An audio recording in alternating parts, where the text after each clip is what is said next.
শবে বরাতের 15ই শাবান, এটা একটা মৌসুম। এরকম করে আমলের কিছু মৌসুম আছে, কি আছে, সিজন আছে। সবচেয়ে সবচেয়ে সেরা সিজনটা হচ্ছে রমাদান।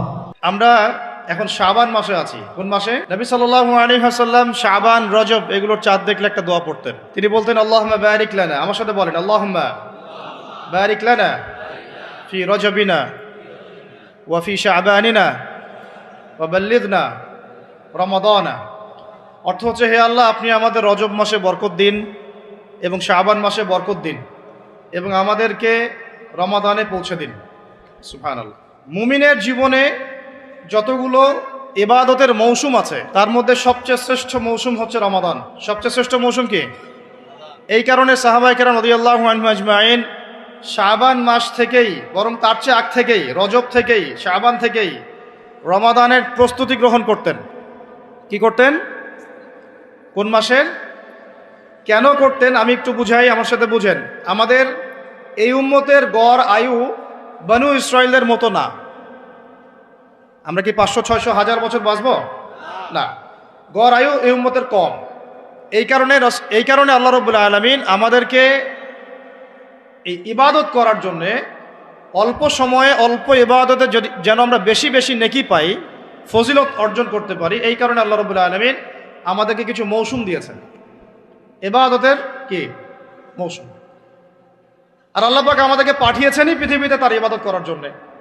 যেমন আল্লাহ পাক কি বলেছেন? সূরা জারিয়াতের 56 নম্বর আয়াতে আল্লাহ পাক বলেছেন যে ওয়ামা খালাকতুল জিন্না ওয়াল ইনসা ইল্লা লিয়াবুদুন, আমি জিন জাতি আর মানব জাতিকে শুধুমাত্র আমার ইবাদত করার জন্যই সৃষ্টি করেছি।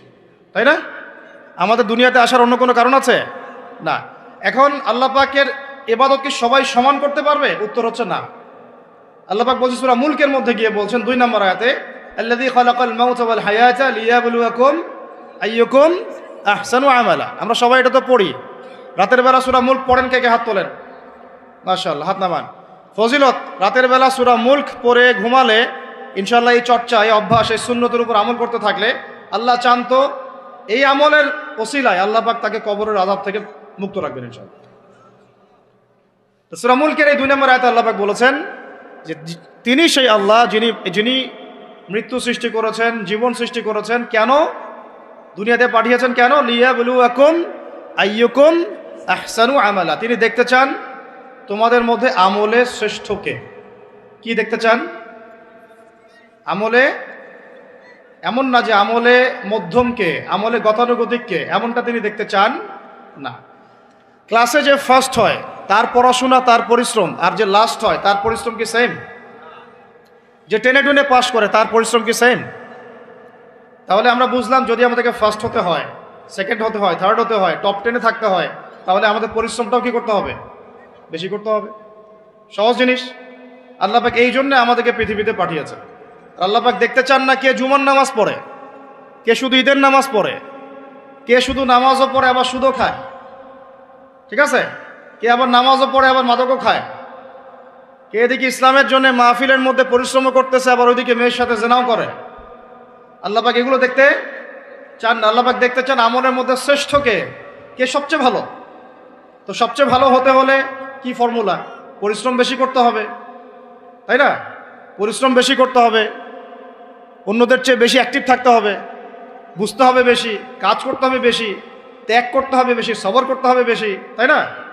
একই বিষয় জীবনে সফল হওয়ার জন্যও, একই বিষয় দুনিয়ায় সফল হওয়ার জন্যও, একই ফিলোসফি পরকালে সফল হওয়ার জন্যও।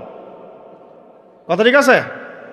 এখন আমাদের জীবনে একটা গন্তব্য আছে। গন্তব্যটা কি? আমার সাথে বলি জান্নাত। গন্তব্য কি? জান্নাতে যে ব্যক্তি যেতে পারবে তার দুনিয়া সফল, আখেরাত সফল। যে ব্যক্তি যেতে পারবে না তার দুনিয়াও বরবাদ, আখেরাতও বরবাদ। দুনিয়াতে নাম, যশ, খ্যাতি, টাকা, সম্পদ, পদ, রাষ্ট্রীয় ক্ষমতা ইত্যাদি থাকতে পারে, যদি সে ব্যক্তি পরকালে পুলসিরাত পার হতে না পারে সে সফল নয়, সে সফল নয়। কথা ঠিক আছে? এখন মনে করেন পৃথিবীর সবচেয়ে প্রতাপশালী একজন মানুষ ছিল ফেরাউন। কি নাম ছিল? সে কি পরকালে সফল? এখন কি সে সফল? কেন সফল না? কারণ দুনিয়ার জীবনে সে আল্লাহর হুকুম মানে নাই, এই পরীক্ষায় সে ফেল করছে। একই বিষয় এখানে অনেকের অনেক বড় বড় সম্পত্তি থাকতে পারে, ক্ষমতা থাকতে পারে, যদি ঈমান আমল এবং ইসলাম ঠিক না থাকে সে দুনিয়াতেও সফল না, পরকালেও সফল না। এরকম অনেক কথা আল্লাহ কোরআনে বলেছেন। সত্যি কথা বলতে আমরা এই কোরআনের প্রতি সত্যিকার অর্থে শ্রদ্ধাশীল না। মুখে মুখে বলি আমরা কোরআন ফলো করি, কোরআন ভালোবাসি, কোরআনের জন্য জান দিব ইত্যাদি ইত্যাদি। অনেক সময় দেখা যায় কোরআন আমরা তেলাওয়াতও করতে পারি না।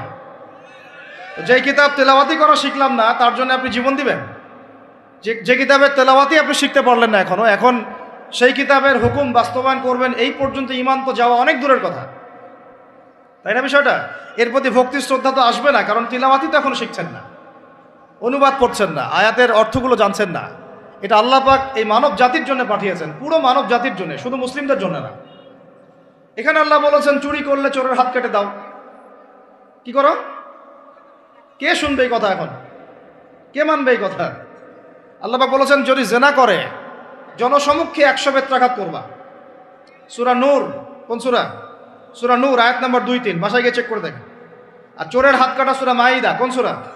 সূরা মাইদা। আমি নিজে নিজে কোনো কথা বলতেছি না, এই কিতাবেই আছে। আল্লাহ পাক বলেছেন যদি ডাকাতি করে, ডাকাতি ডান দিকের হাত বাম দিকের পা, ডান দিকের হাত বাম দিকের পা। এটা কে কাটবে? কারা কাটবে? সাধারণ মানুষ? আপনি পারবেন? যার কাছে অথরিটি আছে তার উপর দায়িত্ব এটা, আমাদের উপর এটা দায়িত্ব না। আমাদের দায়িত্ব কি? আমাদের দায়িত্ব হচ্ছে জানানো, প্রচার করা, কারণ আমার কাছে ইলমটা আছে। এরপরে যদি সে না করে তার ফল সে ভোগ করবে, তার হিসাব সে দিবে। আমাদের কাছে এই পর্যন্ত শেষ, কুল্লু খালাস। আর এরপরে যদি আল্লাহ পাক আপনাকে নিয়ে যান উপরে, তখন আপনি সেটা করবেন ইনশাআল্লাহ তাআলা। ঠিক আছে? এখানে আছে, এর ব্যাখ্যা তো হাদিসও আছে। মাদক দ্রব্য সেবন করে, কি সেবন করে? 40টা বেত্রাঘাত। কয়টা? কে মানে কোরআনের কথা? নবীজি বলছেন সুদ যে ব্যক্তি ছাড়ে না সে যেন তার মায়ের সাথে জেনা করে। এগুলো এখন কাকে ওয়াজ করবেন? এগুলা কে শুনবে এই কথা? সুদী এনজিওর 6 লাখ দেশ ভরে, তারপরে এমন কোনো গ্রাম নাই, এমন কোনো শহর নাই, এমন কোনো ব্যাংকিং সিস্টেম নাই যেখানে সুদ নাই। নবীজি বলছেন আমি সুদের সাথে সম্পৃক্ত 4 শ্রেণীর মানুষকে অভিশাপ দিয়ে গেলাম। বলে নাউজুবিল্লাহ। আমাকে বুঝান তো, নবীর অভিশাপ নিয়ে কেউ জান্নাতে যাবে? হ্যাঁ? নবী কাউকে সাল্লাল্লাহু আলাইহি ওয়াসাল্লাম যদি কাউকে অভিশাপ দেন, ও জান্নাতে যেতে পারবে? এত সহজ? নবীজি বলছেন যে সুদ খায় আমি তাকে অভিশাপ দিলাম, যে সুদ দেয় আমি তাকে অভিশাপ দিচ্ছি। যে সুদ খায়ও না দেয়ও না কিন্তু সাক্ষী থাকে, কি থাকে?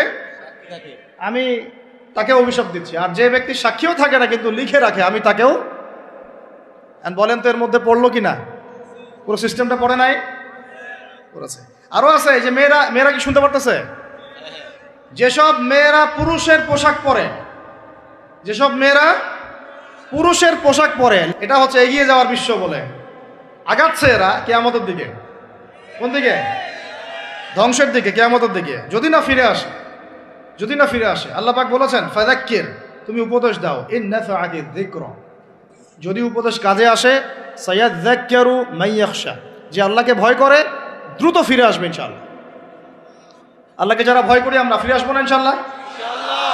আল্লাহ পাক বলছে ফাযাক্কির, উপদেশ দাও, ইন্নামা আনতা মুযাক্কির, তুমি শুধু উপদেশ দাতা, লাস্তা আলাইহিম বিমুসাইতির, তুমি কারো প্রতি দারোগা নও।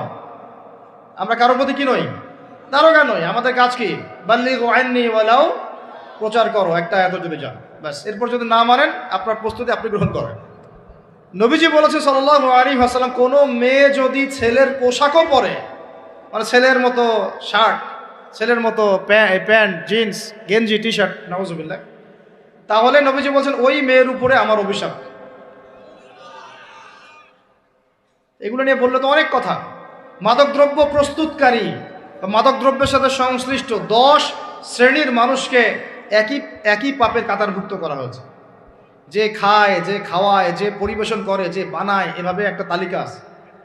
কে বুঝাবে? এখনকার আমাদের সমাজে এগুলো মূল সমস্যা না?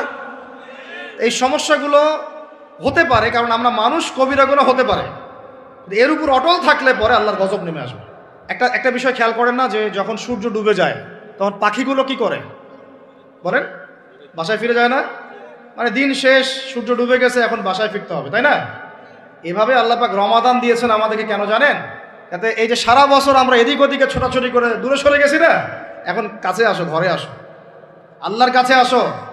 রমজান মাসে কোথায় আসো? আল্লাহর কাছে আসো। এখন আল্লাহর কাছে আসতে হলে আপনার প্রিপারেশন লাগবে না? আমি আপনাদেরকে আজকে 15টা পয়েন্ট বলবো ইনশাআল্লাহ। বেশি বড় বড় করে না, জাস্ট সংক্ষিপ্ত করে 15টা পয়েন্ট। এই পয়েন্টগুলো আমাদেরকে রমজানের আগেই নিজের মাথায় ঢুকাইতে হবে। পাক্কা নিয়াত করতে হবে আল্লাহ পাক যেন আমাকেও তৌফিক দেন, আপনাদের সবাইকে তৌফিক দান করেন। তার আগে বলে নেই, রমাদান মাস ব্যাপী ইনশাআল্লাহ তাআলা আমাদের একটা অনলাইন মাদ্রাসা আছে, তহা জিন্নুরাইন, না দেখেছেন না? তহা জিন্নুরাইন ইসলামিক অনলাইন মাদ্রাসা। এর ব্যবস্থাপনায় কোরআন শিক্ষার কোর্স চালু করা হয়েছে আলহামদুলিল্লাহ।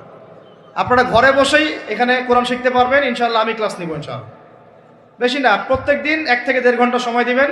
যারা কোরআন শিখতে জানেন না, একেবারেই জানেন না, ইনশাআল্লাহ 1 মাসের মধ্যে শিখাই দেবো ইনশাআল্লাহ। এটা একটা বিষয়। আরেকটা অ্যানাউন্সমেন্ট দেই, ইনশাআল্লাহ আরও একটা course Taha Jinnurain Arabic Islamic online মাদ্রাসার ব্যবস্থাপনায় চালু করা হবে রমজান মাসে। সেটা হচ্ছে কোরআনের অনুবাদ শেখার উপরে।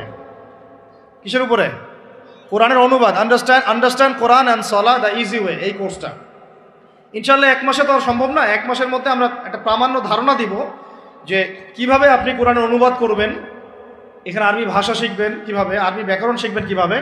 রমজান শেষ হওয়ার পরেও এই কোর্সটা চলতে থাকবে, রমজান মাসেও এই কোর্সটাও চালু করা হবে ইনশাআল্লাহ। আপনারা সবাই শরীক হওয়ার চেষ্টা করেন ইনশাআল্লাহ। এবং এটা নারী পুরুষ আবার বৃদ্ধ সবার জন্য উন্মুক্ত ইনশাআল্লাহ। আর এছাড়া আমাদের একটা ইসলামিক ডিপ্লোমা কোর্সও চলছে। এটা হচ্ছে men's diploma in Islamic studies. এখানে 6টা সাবজেক্ট শিখবেন। কয়টা ভাই? 6টা সাবজেক্ট শিখবেন মাত্র 3 থেকে 4 মাসের মধ্যে। সাবজেক্ট নাম্বার 1 হচ্ছে কোরআন, 2 হচ্ছে হাদিস, 3 হচ্ছে নবীর সিরাত সাল্লাল্লাহু আলাইহি ওয়াসাল্লাম, 4 হচ্ছে ইসলামের ইতিহাস, 5 হলো ফিকহ এবং 6 হচ্ছে আকীদা। এই 6টা সাবজেক্ট আপনারা শিখবেন 4 মাসে ইনশাআল্লাহ। এটা শর্টকাট কোর্স, কারণ আমি দেখেছি লম্বা সময় ধরে পড়াইতে চাইলে মানুষ পড়তে চায় না, অত ধৈর্য এখন মানুষের নাই। আমি এটা অভিজ্ঞতা থেকে বলছি যে ওয়াজ করেন 2 ঘন্টা বসে থাকবে এখানে, 2 ঘন্টা আপনি কোরআন পড়তে বলেন পড়তে পারবেন না, ইল্লা মাশাআল্লাহ ইল্লা মাশাআল্লাহ। 2 ঘন্টাটা বই ধরে দেন পড়তে পারবেন। এই কোর্সটা ইনশাআল্লাহ আমরা রমজান মাসেও স্টার্ট করব। আপনারা সবাই শরীক হওয়ার চেষ্টা করেন, আল্লাহ পাক তৌফিক দান করেন। আর এই সেম কোর্সটা মেয়েদের জন্য, women's diploma in Islamic studies, এইটা মহিলাদের জন্য আমরা আমাদের প্রতিষ্ঠান থেকে চালু করেছি, অনলাইন মাদ্রাসা থেকে। এটা নিবেন ইনশাআল্লাহ আমাদের স্ত্রীগণ এবং আরও বরেণ্য যারা আলেমা আছেন, আমাদের মাদ্রাসা শিক্ষিকা, তারা এটা পড়াবেন। মেয়েদেরকে মেয়েরা পড়াবেন, ছেলেরা পড়াবেন ইনশাআল্লাহ। কোনো ফেতনার সুযোগই নাই ইনশাআল্লাহ। ঠিক আছে? আরেকটা অ্যানাউন্সমেন্ট দিয়ে রাখি, এটা প্রস্তুতি নিতে থাকেন। এটা এখন আমি লঞ্চ করি নাই বা চালু করি নাই। রমাদান মাস জুড়ে একটা রেজিস্ট্রেশন চলবে ইনশাআল্লাহ অনলাইনে, যে রমাদানের পরে মাত্র 1 মাসে, কত মাসে? 1 মাসের জন্য আপনাদেরকে নবী সাল্লাল্লাহু আলাইহি ওয়াসাল্লামের জীবনী সিরাতের একটা বই ধরাই দেব। হতে পারে বইটার নাম রাহিকুল মাখতুম অথবা রহমাতুল্লিল আলামিন অথবা যে কোনো একটা বই, 300 পৃষ্ঠা 400 পৃষ্ঠা। 1 মাস ওই বইটার উপরে ইনশাআল্লাহ আমি আপনাদের ক্লাস নিব ইনশাআল্লাহ। একদিন পর মানে 15টা ক্লাস আপনারা পাবেন। মাসে কয়টা ক্লাস? 15টা ক্লাস পাবেন ইনশাআল্লাহ। এই 15টা ক্লাস শেষ করার পরে ওই বইয়ের উপরে আপনারা সবাই পরীক্ষা দিবেন, সারা দেশের যত যুবকরা আছেন। পরীক্ষা দেওয়ার পরে যারা টপ 10 হবেন তাদের জন্য মারাত্মক পুরস্কার আছে ইনশাআল্লাহ। মারাত্মক মানে সত্যি মারাত্মক। আর প্রথম 3 জনের জন্য থাকবে ইনশাআল্লাহ তাআলা বাইতুল্লাহ জিয়ারতের তৌফিক। 1 মাস আমার সাথে নবীর জীবনী পড়বেন, পরীক্ষা দিবেন, যদি রিটেন ভাইভা দিয়ে ভালো করতে পারেন, টপ 3 হন, ইনশাআল্লাহ ওমরা করে আসবেন। সমস্যা আর আমি সাথে যাই বা না যাই, আপনি যাবেন, ওই ব্যবস্থা আমরা করে দেবো ইনশাআল্লাহ। সবসময় তো আর আমরা যেতে পারবো না, আমরা অনেক কাজে ব্যস্ত থাকি। এখন এটা নারী পুরুষ সবার জন্য। আমরা এটা চালু করেছিলাম গত কয়েক মাস আগে। মাশাআল্লাহ এত রেসপন্স পেয়েছি, প্রায় আমার ধারণা প্রায় 3 থেকে 4 হাজার ছাত্রছাত্রী এখানে পড়াশোনা করেছে। তাদের মধ্যে সেরা 20 বাছাই করেছি আমরা। একটা সিরাতের প্রশ্ন করে আটকাইতে পারবেন না ওদেরকে। নবীর জীবনী থেকে যে কোনো প্রশ্ন করেন বলে দিবে খাটাস করে, এত ট্যালেন্টেড। আর এর মধ্যে টপ 10 বের করেছি, আবার সেরা 3ও বের করেছি। মজার বিষয় হচ্ছে সেরা 3 জন আমাদের দিনী বোনদের জন্য বলতেছি, সেরা 3 জন, ফার্স্টও হয়েছে একটা মেয়ে, সেকেন্ডও হয়েছে একটা মেয়ে, থার্ডও হয়েছে একটা মেয়ে। আমরা বিপদে পড়ে গেছি, এদেরকে ওমরা দিব কিভাবে? পরে বললাম যে ঠিক আছে, আপনাদের প্রাইজ মানি প্যাকেজটা আমরা দিয়ে দিব, মাহারামের খরচটা আপনি দেন। আল্লাহ পাকের কি রহমত, 2-1 জনের মাহারাম ছিল না, 2 জনের মাহারাম ছিল না। এদের আবার শুনলাম যে কয়দিন আগে আবার বিয়ে হয়ে গেছে। মাহরম হয়ে গেছে, আল্লাহ পাক রাস্তাও বের করে দিয়েছেন মাশাআল্লাহ। তো যাই হোক, এখন আপনাদেরকে এত কথা বলার উদ্দেশ্য হচ্ছে ভাই শুনেন, একটা মাহফিল করে, একদিনের এক রাতের মাহফিল করে আমরা আল্লাহর জমিনে দিন কায়েম করতে পারবো না। আমাদেরকে দিন প্রতিষ্ঠা করতে হলে সবাইকে পড়াশোনা করতে হবে। আগে লেখাপড়া, আগে কি? এখন আপনাকে বদরের মাঠে আমি যাইতে বলতেছি না, আগে আপনি কি করবেন? আগে লেখাপড়া করবেন, ইলম অর্জন করবেন। হ্যাঁ, যাওয়ার সিচুয়েশন তৈরি হলে আপনি যাবেন, যদি সেরকম পরিস্থিতি আসে তখনকার কথা তখন। আগে আপনি কি করবেন? ইলম অর্জন করবেন, ওলামায়ে কেরামের সোহবতে থাকবেন, একা একা পড়াশোনা করবেন না, আলেমদের সোহবতে পড়াশোনা করবেন, ঠিক আছে? একা একা পড়বেন না, আমি আবার বলতেছি, একা একা নিজে নিজে পড়াশোনা করে নিজেকে পণ্ডিত মনে করবেন না। অবশ্যই ওলামায়ে কেরামের কাছে এসে পড়াশোনা করতে হবে। এটা আমি আমার বাস্তব অভিজ্ঞতা থেকে বলতেছি। আজকে থেকে 10 বছর আগে আমি নিজেও এই কথাটা বুঝতাম না যে এইটা কত বড় বিষয়। ওলামায়ে কেরামের কাছে গেলে আপনি তাজকিয়া পাবেন, আদব শিখবেন, কনস্ট্রাকটিভ সিলেবাসে পড়াশোনা করতে পারবেন। এর পাশাপাশি আপনি অন্যান্য বইপত্র পড়বেন, তখন ইনশাল্লাহ দায়ী আল্লাহ হবেন, আলেম হবেন, হাফেজ হবেন, হ্যাঁ মুফতিও হইতে পারেন ইনশাল্লাহ। আল্লাহ চাইতো আপনি দিনের জন্য অনেক বড় কিছু করতে পারবেন ইনশাল্লাহ। তো আমরা কি, আমাদের কি ঘরে ঘরে একজন করে আলেম দরকার না? দরকার না? ঘরে ঘরে একজন করে আমাদের ইব্রাহিম দরকার না? ঘরে ঘরে একজন ইসমাইল দরকার না? নাকি একজন দুজন দিয়ে জাতি মুক্তি পাবে? পাবে না ভাই, সবাই মিলে জাতি গঠন করতে হবে। আল্লাহ পাক তৌফিক দান করেন। তো আমি যেটা বলছিলাম ভাই, আমাদের আগে ইলম শিখতে হবে, আমল বাড়াইতে হবে, ওলামায়ে কেরামের সোহবত লাগবে, আর রিজিক হালাল করতে হবে। কি করতে হবে? কোন অবস্থায় সুদ ঘুষ হারাম দুর্নীতির সামনেও যাবেন, যদি যান আপনি পরকালে পস্তাবেন। আর কিচ্ছু বলার নেই আমার।